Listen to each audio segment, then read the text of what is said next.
Let me hit you with some good news in all of this. If you've been listening and you're a regular InfoWars, Alex Jones Show listener or reader, you know things seem kind of crazy in the world out there, but the good news in all of this is that the desperation of the system shows that we are winning. Why do they have to resort to this race war escalation? Why do they have to resort to the fabrication of fake news? Why do they have to resort to the fake science, to the dumbing down, the chemical drugging, the chemical lobotomizing of our children with vaccines and fluoride and GMOs? Why do they have to do that? The answer is because we're winning. Truth is winning. Enlightenment is winning. People are waking up. You know, truth is more powerful than fiction. Light is more powerful than darkness. God is more powerful than the devil, to use that metaphor. And the information that we are uncovering here and reporting and bringing to you every day here on the Infowars.com team is the kind of information that's going to set humanity free. It's the kind of information that's going to allow humanity to attain that higher spiritual awareness and achievement, to be free from the bonds of tyranny, to be free from being enslaved and oppressed by governments and in other organizations that have operated throughout history. Of course, governments being the most dangerous of all. But light will win over darkness. Truth will win over fiction and lies and deception. And that's why they're so desperate. So when you see these tactics being used, just remember, in your mind, just remember that this is evidence that we are winning the fight for true freedom and liberty and justice for all of us and our children, all our future. Now, one of the side effects of this growing police state is that we, as the free individuals of America or wherever you're listening from, we will have more interaction with police and law enforcement. That interaction needs to be handled very, very carefully in order to keep yourself out of jail, to not have an arrest record, because just an arrest record, even if you're not guilty of anything, just the record of being arrested can ruin your life. And here to talk to us about that is Dale Carson. He's the author of this book, Arrest Proof Yourself. I'll give you a little more intro here. He is a former FBI agent, former law enforcement in South Miami.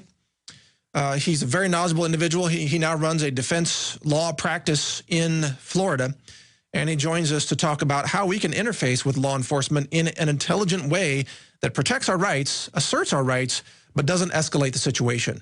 And I believe he's joining us by Skype video. Do we have Dale on Skype audio? We're still working on the video here. All right, Dale.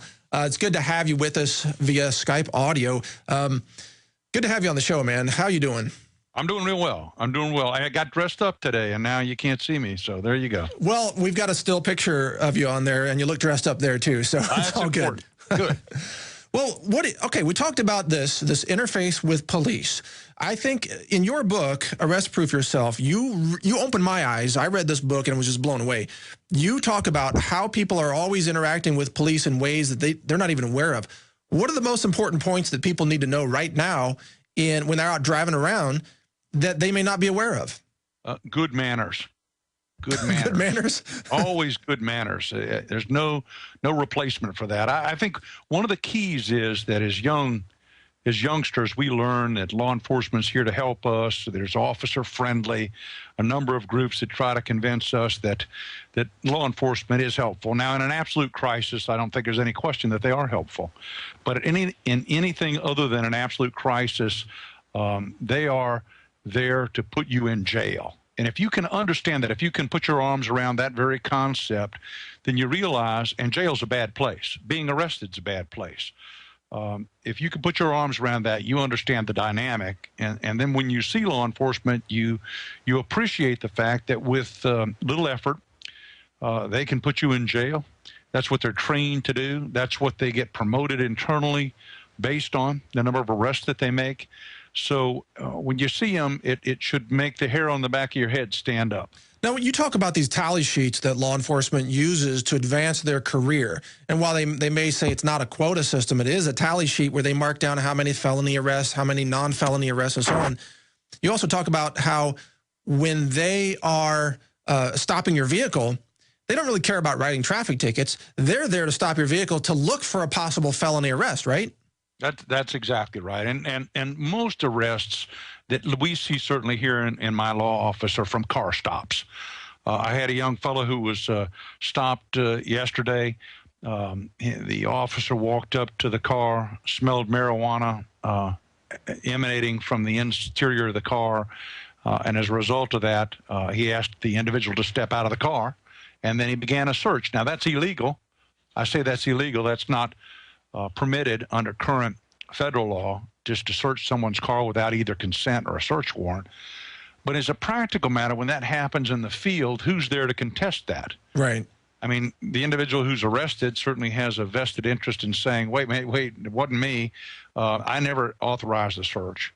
But of course, the courts are disinclined, as I think jurors are as well, to believe the words coming out of the mouth of an individual who's been stopped for a criminal violation. And it's odd when you think about it. We know carrying dope in the car with us, cocaine or heroin or oxycodone or roxycodone, however it's termed, we know that's illegal. People do it anyway. But let me ask you this, sorry to interrupt, but isn't it true that if you have a friend who is on a powerful psychiatric drug or a powerful narcotic painkiller, and that friend rides in the passenger seat of your car, and they've got their pills with them in their prescription bottle, and they drop a pill accidentally under the seat, then if you're later driving by yourself, a cop pulls you over, asks, do you mind if I look in your vehicle? You don't have weapons, do you? You say, no, go ahead. You're consenting to a search. The cop finds that pill. You go to jail for felony possession of illegal substances, right? That's 100% correct, yes. That's right. So you're not going to have an explanation. You don't even know it was there. So the key to this is to not consent to a search, because with absent consent, the law enforcement officer has to obtain a search warrant. So how do you do that? They may say the way a search warrant's gathered is you have to take information in the form of an affidavit. You take that to a neutral magistrate, a judge. The judge looks at the information you have and then makes a determination as to whether or not they're going to issue a search warrant. No, I mean, how do you as the driver say no politely so that you're not consenting to a search? How you have a recipe? I've been around for a number of years, officer, and frankly, I just can't, in all good conscience, consent to permitting you to search my car. So just take it on note that I'm refusing and not giving my consent to search my car. That's all you have to say. You don't have to get all in their face. Oh, no. No. Manners. Right. Manners. Right. So you can just calmly and confidently assert your rights right there. And you could also say, my attorney's Dale Carson. He has told me on more than one occasion never to permit law enforcement to search my car, and I would defer to him in this circumstance. So if you'd like to call him, please feel free. You also talk about in your book, Arrest Proof Yourself, you talk about carrying a card that I think is a really brilliant idea. And the card has the name of your attorney. It has the name of maybe someone you know in law enforcement. It has some statements on it. Do you think, does this card really work if you present it to, let's say, a state trooper who just pulled you over? Well, Ed Ball, who was a guy who owned DuPont Corporation for many years, used to say, confusion to the enemy. And certainly if you present a document to law enforcement that is bona fide, it has stapled to it a business card from an attorney, a business card from a local police officer or sheriff's officer, all those things tell the officer that you are legitimate, that you're not a reason for concern for people or property in the area, in addition to which it's confusing. The officer's never gotten anything like that before. Yeah. Certainly they're going to look at it and say, well, wait a minute, this guy goes to the same church my brother does. I'll call my brother. Maybe he's not such a bad guy. And in that way, you avoid being arrested. And that's the key. If you can complete a police-citizen encounter and walk away a free man or woman, you have won. Believe me, you've won. And let's get to this point, too. The police officer there on the scene in a traffic stop situation, they have a tremendous amount of discretion to decide what they wish to do with you. For example, even if you are committing some kind of a minor offense, they don't necessarily have to arrest you. Can't they also just give you a notice to appear in a court and not arrest you? They can ignore it entirely. They could just say, don't do that anymore. How could you have been so dumb?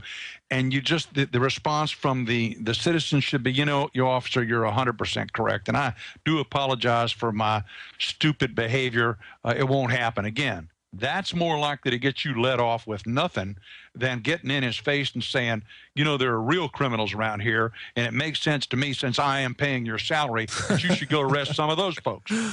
Right. Don't get smart mouth with them. There are times to be polite. Let me give out your website, dalecarsonlaw.com. Did I get that That's right? Right. Okay. That's right. dalecarsonlaw.com, and the book is Arrest Proof Yourself, which is a good read. I actually read this when someone that I know in the natural health industry got arrested for marijuana possession, and they were in the process of being licensed as a medical marijuana provider but hadn't completed that, and yet they were carrying marijuana in their vehicle. They got arrested, and it really got me thinking about, wow, how does this whole system work? But let me ask you this, Dale. Many of us who are law-abiding citizens, such as myself, I've never been arrested, I've never committed any felony crime, anything like that, never been in jail even. We are not concerned about being arrested with pot or crack because we don't carry that stuff. What we're concerned about is being falsely arrested, being set up. What can innocent citizens do to avoid being falsely arrested or having a corrupt cop drop a bag of cocaine, or a TSA officer? They even admit to this. They drop a bag of cocaine in your luggage. What can we do in those cases? Well, I don't think you can do much about a TSA officer. I mean, if you're going to fly, you know, you're just subject to their control. And that's horrifying as that sounds. But when you're in the open city and you're just traveling around, the key is this, and you're not going to like this, but I've found it to be terribly true. Okay. Nothing good happens after about 10 or 11 o'clock at night. Nothing. So if you're out on the road and you're traveling around at night, okay, where police have a heightened concern for people and property in the area, you're just subject to encounter law enforcement. And it's just better not to be there. One of my ex-wives once asked me, well, you know, I need to have a gun. And I thought better of that, frankly. And my answer to her was this: you just don't need to be. If you're going somewhere where you think you need a gun, you don't need to be there. That's a good point too. Yes. You know, I think probably just staying out of areas where there's a high crime, incident of high crime. And the other thing is looking suspicious. Look, it's really easy when you think about it. If you put on a suit and tie and you drive a Crown Vic that's modestly colored and looks like a law enforcement car, and you're traveling 85 miles an hour, how often do you think you're going to get stopped? You got a suit and a tie on, and you're riding down the road, and it looks like a law enforcement car. You're never going to get stopped, right? Right. On the other hand, if you're driving down the road like a Cheech and Chong bomber in El Camino, 1973, are you going to get stopped? The answer is absolutely 100% of the time. Right. Because that's where the arrests are, right? The guy's got a warrant out for him. The buddies that are in the car are hiding weapons. I can remember stopping a car in Miami, arresting everybody, and finding under the back seat of the car literally hundreds of rounds of ammunition and 4 handguns. So anytime you get to stop, and that was 4 felony arrests, right? Yeah. So anytime you're with a bunch of guys in a car, it's like a 6-pack, you know? You can't just drink one. Doesn't this also, I'm sorry, go ahead. No. So if you're riding around with a bunch of guys in a car that's not properly licensed or tagged, you're going to get stopped. You're going to get questioned. And if you don't have the right answers, or if there are warrants, you're going to have a problem. For example, frankly, you're riding in a car, the driver's the only person who should be displaying a driver's license. But how often have my clients been stopped and everybody in the car has got to produce an ID? And the officer just says, everybody show me your ID? Of course. But think about it. What would happen if one of the guys said, I'm not showing you anything. I don't have, under my 5th Amendment privilege against self-incrimination, I'm not showing you diddle, buddy. Pound salt. What do you think is going to happen to that kid? He's going to get pulled out and beat. Well, maybe he won't get beat, but he's going to jail. I think he's going to get beat, and then he's going to get thrown in jail. and then they're going to start a race war out of it if he's not white. That's what I think. It's a real problem with law enforcement and selective sorts of enforcement. And it's been going on. Look, we all profile. That's a shorthand for being able to survive in the world. If you're walking down a street and you see somebody hid up in an alley somewhere, it doesn't matter what race the individual is. You're going to shy away from that person hiding up in the alley, right? That's profiling. So it's more situational, I think. So you're saying I shouldn't ride my Harley with my bandana, my tattoos, my long sideburns. I mean, just to mention a stereotype. And you also talk about body work on your car. If your car looks like it's in bad mechanical condition, that's also another reason to get stopped, huh? Yeah, of course. We had a favorite thing in Miami. You know, if you're driving down the road and your backup lights are on, that's a violation. Oh, yeah, right. So anything that's not right with your automobile, it causes you to get stopped. It causes you to get searched. Remember, the officer's in an elevated stance from you anyways, looking down into your car, right? That's right. So if you've got any kind of contraband or any questionable items in your car, you got a problem because that's plain view. And the officer has every right based on that to do what he needs to do or she needs to do. Let me ask you this. You probably did a lot of traffic stops in your days as a Miami cop, I'm sure. Oh, I loved them. You loved them? Sure. Gets the adrenaline going. You never know when you turn on your lights whether or not the guy's going to rabbit from you, flee from you. And that's if he rabbits from you, everybody likes a chase, right? Right. It's better than paperwork, man. huh? There's nothing better. But sliding around corners with your headlight and sirens and all that on, man, it's to die for, sure. But that's a good point. About the psychology of law enforcement is sometimes, I mean, you even describe them sometimes as sharks who are out on the roads looking for prey. Life can be boring as a cop if you're behind a desk a lot. You need a little adrenaline rush. You need a little excitement. We know the DEA loves smashing in doors of marijuana clinics in California. Isn't there an element of just, you know, really fun excitement from time to time? Of course, that's why we do it. To the uninitiated, you seem surprised at that. Boy, it's a kick. Yeah, I'm kind of surprised. Guys, you all get white hats, right? And you rush into the darkness. So, yeah, of course, it's exciting, and you're on the right side of the law. You're doing what you're supposed to be doing. At least that's what we're led to believe, of course. Right. So there's a dynamic there that absolutely cannot be denied. So our job as innocent citizens, then, is to not invoke that kind of adrenaline response from the officer who's interacting with us, then. That's a fair point. Yeah, I'd say that's a fair point, yes. Because I volunteered with police in Tucson, and I remember in the defensive tactics training there, they always said that resistance is met with force. So if you bring up force, the officer escalates it to more force. If you chill out, they will chill out. Of course. And of course they will. All right. We've got a lot more. Stay with us, Dale. I want to have you on the other side of this break. It's a fascinating conversation. Stay with us. A lot more straight ahead here on the Alex Jones Show. This is Mike Adams interviewing Dale Carson. We'll be right back. Man, it's a crazy world out there, but to help us make sense of that, we've got attorney Dale Carson joining us in this final segment here on the Alex Jones Show, Tuesday, April 10th. This is Mike Adams, the Health Ranger. Thank you for joining us. And Dale, I've got an interesting question for you. You know, what about, in your book, you talk about how the biggest problem that the day-to-day criminals have is they don't show up for court. Their alarm clock doesn't work. They don't get out of bed and go to court and show up for the hearings and pay the fines and so on. And then it just escalates and gets worse and worse. But what about innocent people like James Stewart, who was a guest in the first hour of this show, where he shows up in court. He goes to court on time, on schedule to face these bogus charges because he was distributing milk in California. He's the milkman.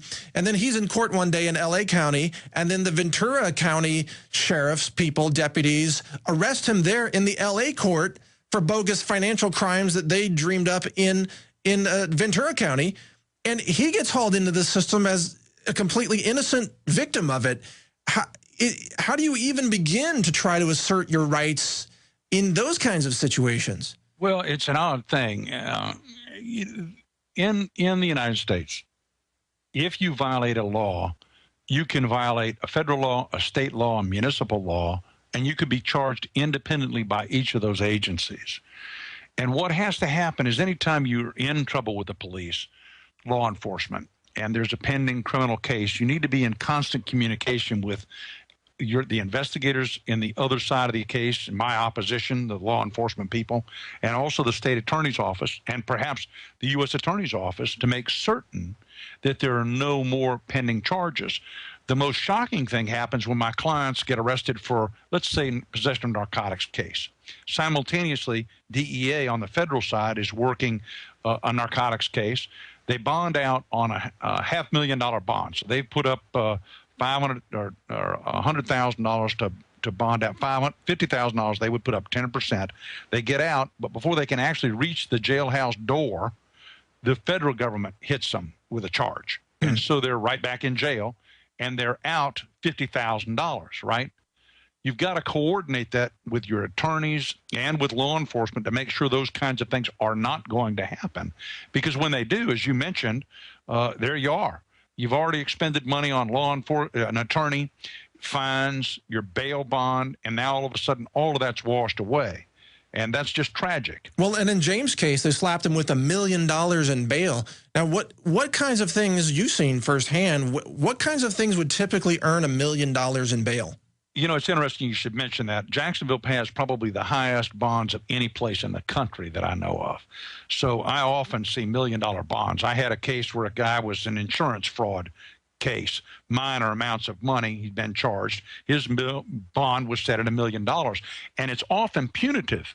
In other words, law enforcement, those are the people who talk to the judges and get the bonds set, because typically you're not represented when you show up. So $1 million bond is not uncommon in certain of our cases. But generally, and this is particularly true in federal court, bonds are never that high in federal court. With rare exceptions, most everyone goes home with basically a surety bond that's not even paid yet in the federal side. So what it tells me is one of your folks gets $1 million bond, somebody's trying to send him a real message.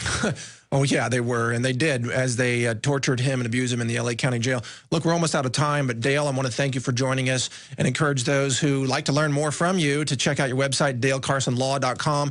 This is the book, Arrest Proof Yourself, which I have read and found it to be absolutely fascinating as someone who hasn't even been in the jail system. So I was like, wow, this is amazing. Thank you, Dale, for joining us.